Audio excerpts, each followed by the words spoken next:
ممبر تجربہ معزز علماء کرام، دیگر سامعین سامعات عزیز بچوں، السلام علیکم ورحمۃ اللہ تعالیٰ وبرکاتہ۔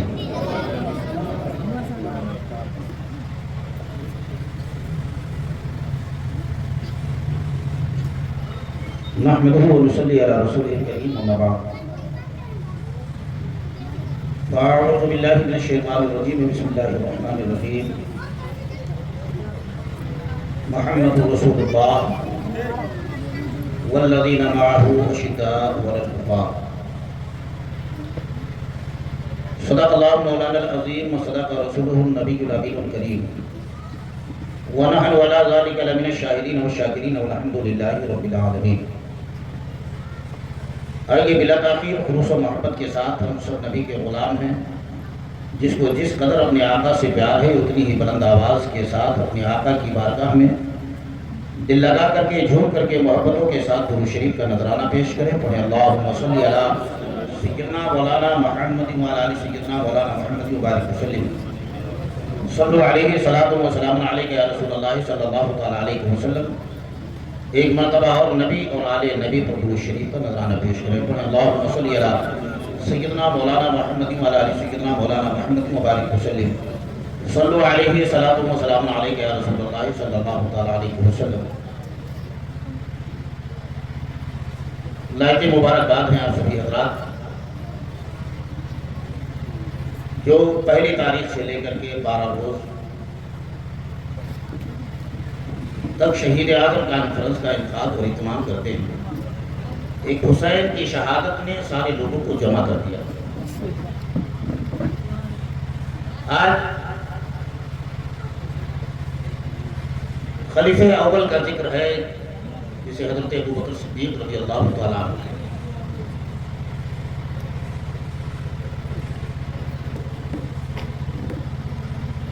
زمانے جاہلیت میں نام ان کا عبد الکعبہ تھا، لیکن اللہ کے پیارے حبیب صلی اللہ تعالیٰ علیہ وسلم نے ان کا نام عبداللہ رکھا۔ کنیت ابو بکر ہے، لقب عتیق اور صدیق ہے۔ باپ کا نام عثمان ہے، کنیت ابو قحافہ ہے۔ ماں کا نام حضرت سلمہ ہے، لیکن ام الخیر کے نام سے جانی اور پہچانی جاتی ہے۔ ساتویں پشت میں جا کر کے اللہ کے پیارے حبیب صلی اللہ تعالیٰ علیہ وسلم سے نسب مل جاتا ہے۔ خصوصیت یہ ہے کہ زمانے جاہلیت میں بھی حضرت ابوبکر صدیق رضی اللہ تعالیٰ عنہ نے کبھی شراب نہیں پی، شراب کے قریب نہیں گئے، نہ کبھی بت کے سامنے جھکے، نہ انہوں نے شرک کیا اور نہ کبھی شراب کے قریب گئے۔ وہ دور تھا کہ زنا کا دور تھا، کبھی زنا کے قریب بھی نہیں گیا۔ بلکہ آپ خود فرماتے ہیں کہ ایک مرتبہ میں راستے سے گزر رہا تھا، میں نے ایک شرابی کو دیکھا کہ وہ شراب کے نشے میں پڑا ہے، پاخانہ کر دیا ہے اور ہاتھ لگا کر کے اپنے منہ تک اس کو لاتا ہے۔ شراب عقل کے پردے کو خراب کر دیتی۔ وہ تم حضرت ابوبکر صدیق رضی اللہ تعالیٰ عنہ وہ تم ایمان کس طریقے سے لائے؟ جبکہ آپ بہت بڑے تاجر تھے، تجارت کیا کرتے تھے اور یہاں تک کہ اللہ کے پیارے حبیب صلی اللہ تعالیٰ علیہ وسلم کے ساتھ ملا جلا کرتے تھے۔ تجارت میرے سرکار بھی کرتے تھے، حضرت ابوبکر صدیق بھی کرتے تھے۔ اللہ کے پیارے حبیب صلی اللہ تعالیٰ علیہ وسلم کے اخلاق کو بھی دیکھا تھا، کردار کو بھی دیکھا تھا۔ وہ تمرات یہاں تک کہ اللہ کے پیارے حبیب صلی اللہ تعالیٰ علیہ وسلم سے حضرت ابوبکر صدیق رضی اللہ تعالیٰ عنہ کی دوستی بھی تھی۔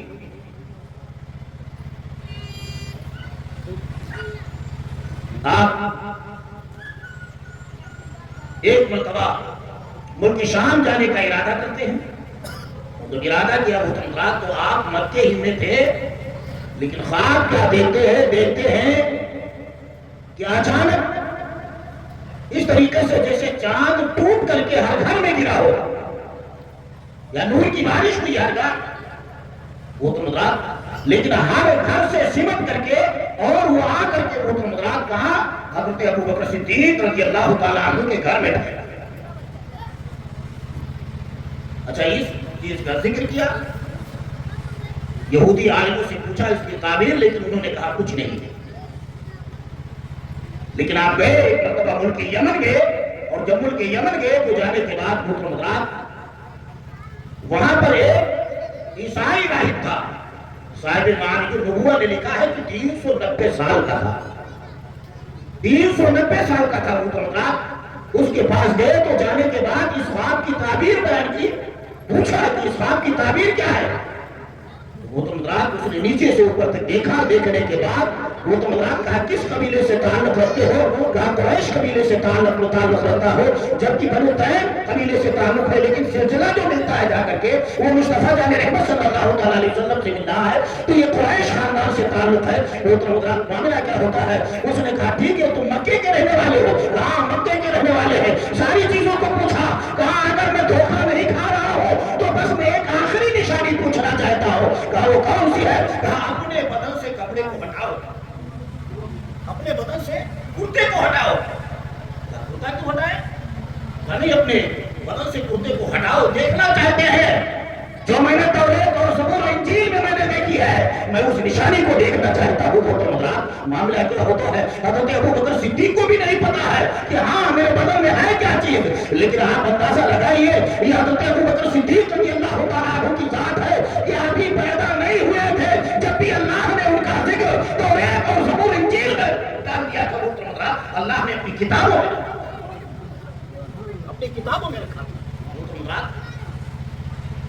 ٹھیک ہے اب کس لیے اٹھانا چاہتے ہیں؟ کہا بس ایک نشانی، اگر آپ وہ شخص ہیں تو آپ کے ناف کے بغل میں ایک دل ہوگا، اگر وہ نشانی مل جاتی ہے تو میں ساری چیزیں بتا سکتا ہوں۔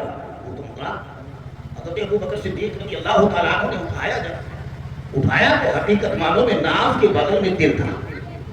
اتنا دیکھا تو دیکھنے کے بعد کہا سنو تم وہی شخص ہو کہ مکے کے اندر ایک شخص نبوہ یعنی نبی ہونے کا اعلان فرمائے گا اور تم اس پر ایمان لاؤ گے، اس کے وزیر بنو گے اور اس کے انتقال کے بعد وفات کے بعد آپ خلیفہ بھی بنو گے، آپ خلیفہ بھی بنو گے۔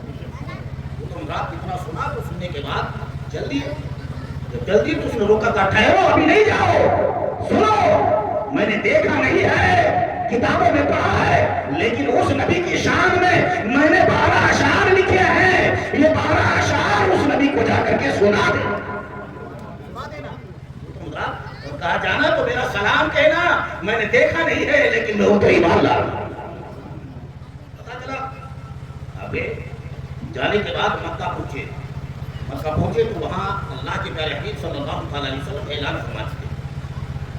اب وہاں کافر لوگ جو ہے اپنا ادھر ادھر دیکھ رہے ہیں کہ انہوں نے اعلان کیا ہے۔ حضرت ابو بکر صدیق رضی اللہ تعالیٰ عنہ سے خاص دوستی تھی سرکار کی، اس لیے کچھ لوگ بیٹھ کر کے انتظار کر رہے تھے، خطبہ شیبہ وغیرہ انتظار کر رہے تھے۔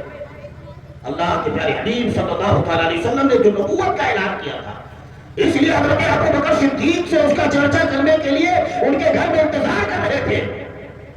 جب حضرت ابو بکر صدیق رضی اللہ تعالیٰ عنہ پہنچے تو پہنچنے کے بعد خود مدرات حال خیریت لی، اس کے بعد کہا کوئی نئی بات تو نہیں ہے، مکے کے اندر کوئی بات نئی تو نہیں پیدا ہوئی ہے؟ خطبہ شیبہ نے کہا اے ابو بکر تمہارے یار نے حضرت عبداللہ کے تم نے یتیم نے نبوت کا اعلان کیا ہے۔ حضرت ابو بکر صدیق رضی اللہ تعالیٰ عنہ نے سب کو ہٹایا، کہا جائیے، اور فوراً نکل کر کے گئے وہ جانے کے بعد حضرت خدیجہ کے گھر میں میرے آقا صلی اللہ تعالیٰ علیہ وسلم تشریف فرما ہے، حضرت ابو بکر صدیق جاتے ہیں، جانے کے بعد محترم نبی کی بارگاہ میں پہنچے، یا رسول اللہ میں نے کچھ سنا ہے، محترم میرے آقا فرماتے ہیں ہاں ابو بکر میں اللہ کا نبی ہوں۔ کہا یا رسول اللہ کوئی دلیل ہے؟ کہا وہ دلیل کم ہے جو راہب نے تمہیں دل بتایا ہے، وہ دل کم ہے۔ ابھی جو نبی مکے میں بیٹھ کر کے یمن کے دل کو دیکھ سکتا ہے، وہ نبی مدینے میں رہ کر کے ہمارے اور آپ کے دل کو بھی دیکھ سکتا ہے، ہمارے اور آپ کے دل کو بھی دیکھ سکتا ہے۔ حضرت ابو بکر صدیق رضی اللہ تعالیٰ عنہ نے کہا یا رسول اللہ اب کوئی دلیل کی ضرورت نہیں ہے، اب کسی معجزے کی ضرورت نہیں ہے، یا رسول اللہ اب ابو بکر کو کلمہ پڑھائیے اور مسلمان یہ چوں چرا حضرت ابو بکر صدیق رضی اللہ تعالیٰ عنہ نے کلمہ پڑھ دیا، اور کلمہ پڑھنے کے بعد تجارت میں بڑا نفع ہوا تھا، محترم حضرات 40,000 درہم محترم حضرات فوراً نبی کی بارگاہ میں پیش کیا محترم حضرات جانتے ہو کس طریقے سے حضرت ابو بکر صدیق رضی اللہ تعالیٰ عنہ نے نبی کی بارگاہ میں پیش کیا۔ ایک دن اللہ کے پیارے حبیب صلی اللہ تعالیٰ علیہ وسلم ہے راستے سے گزر رہے ہیں اور گزرتے ہوئے محترم حضرات کسی کی سسکیوں کی آواز کو سنتے ہیں، آہت کی آواز کو سنتے ہیں، آہت کو سنتے ہیں۔ اللہ کے پیارے حبیب صلی اللہ علیہ وسلم تشریف لے گئے، لے جانے کے بعد کہا کوئی ہے جو بلال کو خرید کر کے جنت کما لے، جو بلال کو خرید کر کے جنت کما لے۔ حضرت ابو بکر صدیق رضی اللہ تعالیٰ عنہ کو پتہ چلا، فوراً نبی کی بارگاہ میں آئے اور آنے کے بعد محترم حضرت کہا یا رسول اللہ صلی اللہ تعالیٰ علیہ وسلم بلال کی خریدنے کی بات آپ نے کہی ہے۔ کہا ابو بکر میں نے بلال کی تکلیف کو سنا ہے، میں نے بلال کی آہ کو سنا ہے، میں نے بلال کی سچکیوں کو سنا ہے، اے ابو بکر میں چاہتا ہوں بلال کو کوئی خرید کر کے لائے، جنت لے لے۔ محترم حضرات اندازہ لگائیے حضرت ابو بکر صدیق رضی اللہ تعالیٰ عنہ کہتے ہیں یا رسول اللہ غم نہ کیجیے، فکر نہ کیجیے۔ محترم حضرات میرے آقا فرماتے ہیں ابو بکر اگر بلال کو خریدنے کے لیے جانا تو مجھ سے بھی رقم لے لینا۔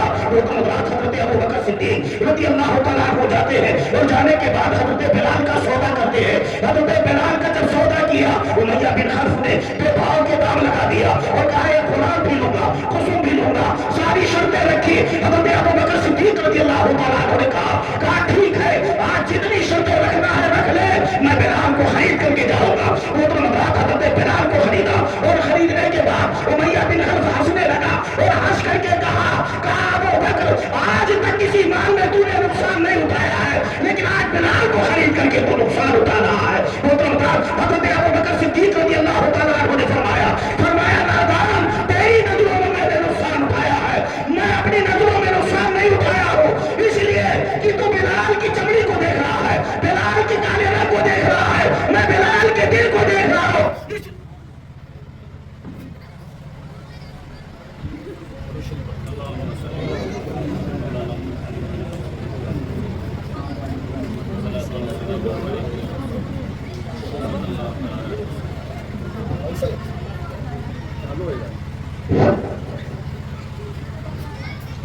حضرت ابو بکر صدیق رضی اللہ تعالیٰ عنہ نے فرمایا امیہ بن خلف ابو بکر نقصان نہیں اٹھایا اس لیے کہ تو بلال کے رنگ کو دیکھ رہا ہے، میں بلال کے دل کو دیکھ رہا ہوں، اس دل میں میرا یار بسا ہوا ہے، اس دل میں میرا محبوب بسا ہوا ہے، اس لیے اگر بلال کو خریدنے کے لیے یمن کی حکومت ہی دینی پڑتی تو میں دے دیتا۔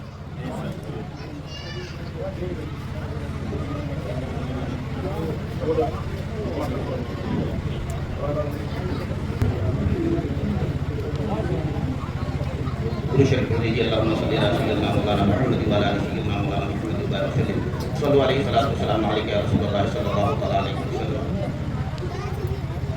حضرت بلال رضی اللہ تعالیٰ عنہ کو خرید کر کے لے کر کے گئے، جانے کے بعد کہا یا رسول اللہ صلی اللہ علیہ وسلم میں نے بلال کو خرید لیا اور خریدنے کے بعد آزاد بھی کر دیا۔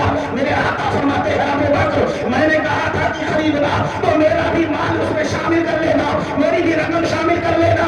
حضرت ابو بکر صدیق فرماتے ہیں یا رسول اللہ صلی اللہ علیہ وسلم میں بھی آپ کا ہوں، میرا مال بھی آپ کا ہے۔ یا رسول اللہ جب تک بکا نہ تھا، کوئی پوچھتا نہ تھا، تم نے مجھے خرید کر انمول کر دیا ہے۔ اندازہ لگائیے کیوں نہیں؟ اس لیے کہ جب اللہ کے نبی صلی اللہ علیہ وسلم نے لوگوں سے اسلام کے لیے چندہ مانگا نا تو ایک دن حضرت ابو بکر صدیق رضی اللہ تعالیٰ عنہ گھر میں جاتے ہیں، رونے لگے اور رو کر کے اللہ کی بارگاہ میں دعا کرتے ہیں میرے مولا، اے میرے مولا میرے مال کو ایسا ہے کہ اللہ کے حبیب صلی اللہ علیہ وسلم اپنا مال سمجھے، بیگانے کا نہیں، بیگانے کا نہیں، اس لیے کہ دینے والے کا ہاتھ اوپر ہوتا ہے، لینے والے کا ہاتھ نیچے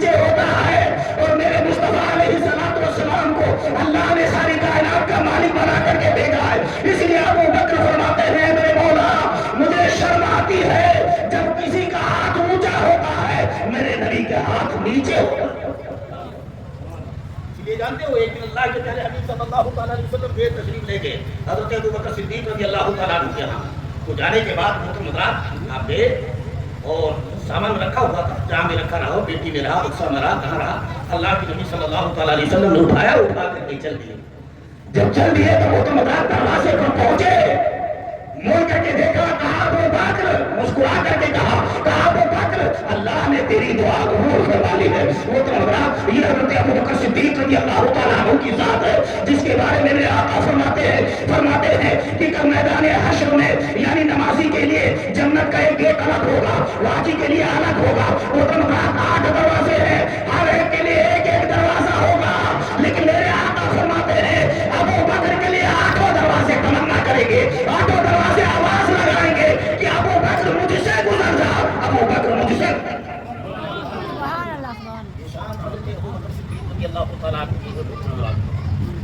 اپنا سب کچھ جان مال سب کچھ نشاور کر دیا.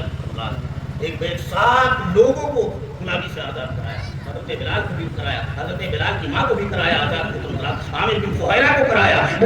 7 لوگوں کو اپنی رقم سے اپنی دولت سے اسلام کے لیے آزاد کر دیا, خرید کر کے غلامی سے آزاد کرایا. اللہ اکبر, یہ حضرت ابوبکر صدیق رضی اللہ تعالیٰ عنہ کی ذات ہے. محترم آئیے دیکھیے اللہ کے نبی صلی اللہ تعالیٰ علیہ وسلم ہے جب ہجرت کا واقعہ آتا ہے, ہجرت کے حالات بنتے ہیں, اللہ کے نبی صلی اللہ تعالیٰ علیہ وسلم نے فرمایا کہ ابو بکر اب ہجرت کرنا ہے مکے سے. اندازہ لگائیے حضرت ابوبکر صدیق رضی اللہ تعالیٰ عنہ فرماتے ہیں یا رسول اللہ کب ہجرت کرنی ہے؟ کہا اللہ کے حکم کا انتظار, اللہ کے حکم کا انتظار کر رہا.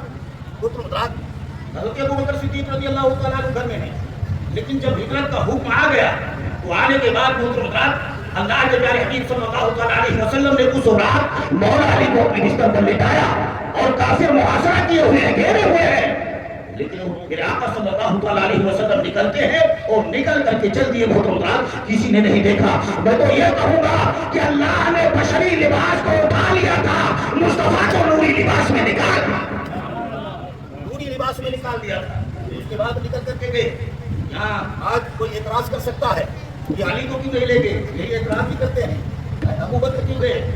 اس لیے اللہ رب العزت نے اعتراض کو ختم کر دیا, میرے نبی نے اعتراض کو ختم کر دیا. اس لیے کہ اگر ابو بکر چل کر کے یہاں آتے نبی کے گھر تو اعتراض کر سکتے تھے, لیکن ابو بکر نہیں آئے بلکہ میرے مصطفیٰ نے ابو بکر کو پسند کیا تھا.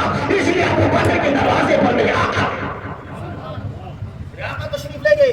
لے جانے کے بعد جیسے ہی دروازہ کھٹکھٹانا تھا فوراً حضرت ابوبکر صدیق رضی اللہ تعالیٰ عنہ نے کھول دیا.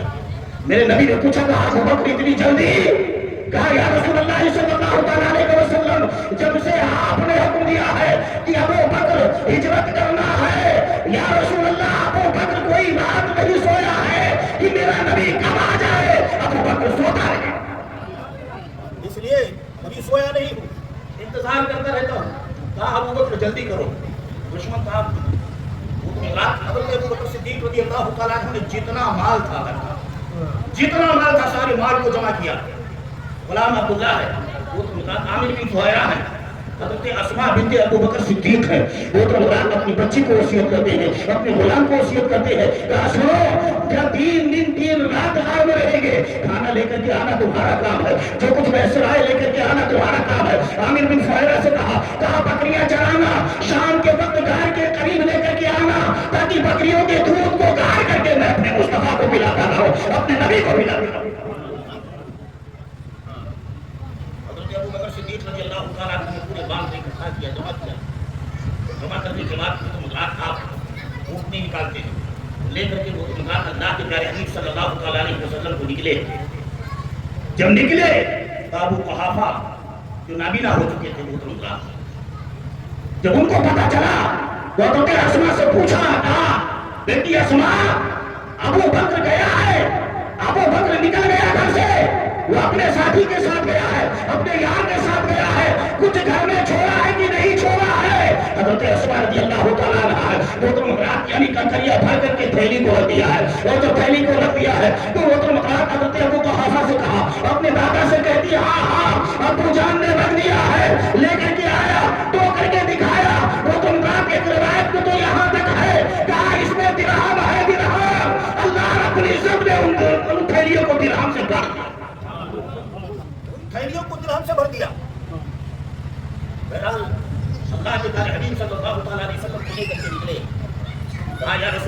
مدینے کے راستے سے نہ چلیں، دوسرا راستہ اختیار کیا جائے، اس لیے کہ کافر اگر نکلیں گے تو مدینے کے راستے میں نکلیں گے۔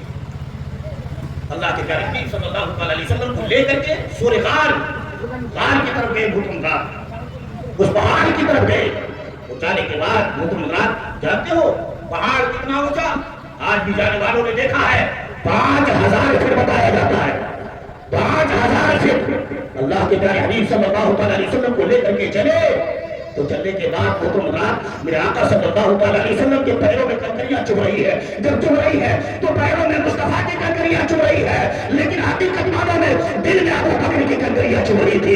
کہا یا رسول اللہ اب دیکھا نہیں جا رہا ہے، یا رسول اللہ آپ میرے کندھے پر سوار ہو جائے، ابو بکر آپ کو لے کر کے پہاڑی پر چلے گا، پہاڑ پر لے کر کے چڑھے گا۔ اندازہ لگائیے آج 5 کلو لے کر کے چڑھنے کی طاقت نہیں ہے، 5000 فٹ۔ ہمارے ابو بکر صدیق رضی اللہ تعالیٰ عنہ وہ تو مطلب اندازہ لگائیے، اور ایک روایت کے مطابق وہ تو مطلب پورے پیروں کے بل نہیں چڑھے تھے کہ تاکہ کافر جو ہے پیروں کے نشان کو دیکھ کر کے کہیں ہمیں پکڑ نہیں رہا، گرفتار نہ کر لے۔ وہ تو مطلب لے کر کے چڑھے ہیں تو پنجوں کے پر چڑھ رہے تھے۔ 5000 فٹ کی دوری جب چڑھ رہے ہیں تو مصطفیٰ جان رحمت صلی اللہ تعالیٰ علیہ وسلم کے کبھی دائیں پیر کا بوسہ لے رہے ہیں، کبھی بائیں پیر کا بوسہ لے رہے ہیں۔ وہ تو مطلب میرے آقا نے فرمایا ابو بکر کیا کر رہے ہو؟ اندازہ لگائیے میرے نبی نے جب پوچھا، ابو بکر نے کہا یا رسول اللہ آپ کی معراج ہے، مکہ میں جانا، ان تلووں کو بوسہ دے کر کے آنا۔ یا رسول اللہ ابو بکر کی معراج ہے، آپ کے تلووں کو چوم کر کے معراج۔ اندازہ لگائیے آقا صلی اللہ علیہ وسلم کو لے کر کے گئے، چڑھے، چڑھنے کے بعد غار کی قریب گئے تو جانے کے بعد کہا یا رسول اللہ آپ باہر ٹھہرے، پہلے میں اندر جاتا ہوں، میں اندر جاتا ہوں، جا کر کے دیکھتا ہوں کہیں کوئی موذی جانور نہ ہو جو نقصان پہنچا دے۔ حضرت ابو بکر صدیق رضی اللہ تعالیٰ عنہ اترنے کے بعد حضرات آپ نے تمام چیزوں کو صاف کیا، اور صاف کرنے کے بعد 70 سوراخ تھے، 70 سوراخ تھے۔ حضرت عیسیٰ علیہ السلام جب یعنی مصطفیٰ جان رحمت کا ذکر فرما رہے تھے، اس محفل میں وہ سانپ بھی آیا تھا۔ جب نبی کے ذکر کو سنتا ہے تو سننے کے بعد کہتا ہے اللہ کے نبی، وہ نبی کہاں آئیں گے، کہاں پیدا ہوں گے، کہاں پیدا مکے میں ہوں گے، لیکن ہجرت کر کے مدینہ شریف جائیں گے۔ وہ تمغات وہ سانپ حضرت عیسیٰ کے زمانے سے چلا تھا اور 600 سال تک یعنی غار میں نبی کے آنے کا انتظار کر رہا تھا۔ 70 سوراخ بنا ڈالے تھے۔ یہاں تو آج دوپہر کا جانور بن گیا انسان، نبی کی عظمت کو نہیں سمجھتا ہے۔ ارے تم سے بہتر تو وہ سانپ ہے، وہ جانور ہے، وہ مکڑی ہے۔ وہ تو جو مکڑی جانا بنی تھی وہ 700 سال سے نبی کے آنے کا انتظار کر رہی تھی۔ 700 سال سے وہ مکڑی کون مکڑی ہے؟ وہ مکڑی ہے جب اللہ رب العزت نے حضرت ابراہیم علیہ السلام کو اپنا گھر بنانے کے لیے حکم فرمایا تھا تو زمین برابر ہو چکی تھی، وہ تو رات نشان نہیں مل رہے تھے، لیکن تاریخ میں آیا ہے، صاحب معارج النبوہ نے لکھا ہے کہ وہ تو رات اس مکڑی نے جالا تن کر کے کعبے کی بنیادوں کو ظاہر کیا تھا، تو وہ تو رات اللہ رب العزت نے فرمایا تھا اے مکڑی تو نے میرے نبی کی مدد کی ہے، میرے گھر کو بنانے میں مدد کی ہے، اس کی بنیادوں کو ظاہر کیا ہے، تجھے میں یہ انعام عطا کروں گا کہ میرا محبوب مکے سے ہجرت کر کے نکلے گا، غار سور میں آئے گا اور تو اس کے دیدار سے مشرف ہو جائے گا۔ وہی مکڑی ہے جو غار پر رہ کر کے نبی کے آنے کا انتظار کر رہی تھی۔ وہ تو بہرحال حضرت ابو بکر صدیق رضی اللہ تعالیٰ اترتے ہیں، صاف کرتے ہیں، اپنی دستار کو اتارا، پھاڑ کر کے سارے دلوں جو تھا جس چیز جو کپڑے سارے سوراخوں کو بند کر دیا۔ تاریخ میں کہ 2 سوراخ بچے یا 1 سوراخ بچا تھا، ایک روایت میں 2 ایک روایت میں 1۔ بہرحال اس سوراخ پر روایت ہے کہ انگوٹھا لگایا تھا، ایک روایت میں ایڑی رکھ دیا تھا کہ کوئی موتی جانور نہ نکلنے پائے۔ صاف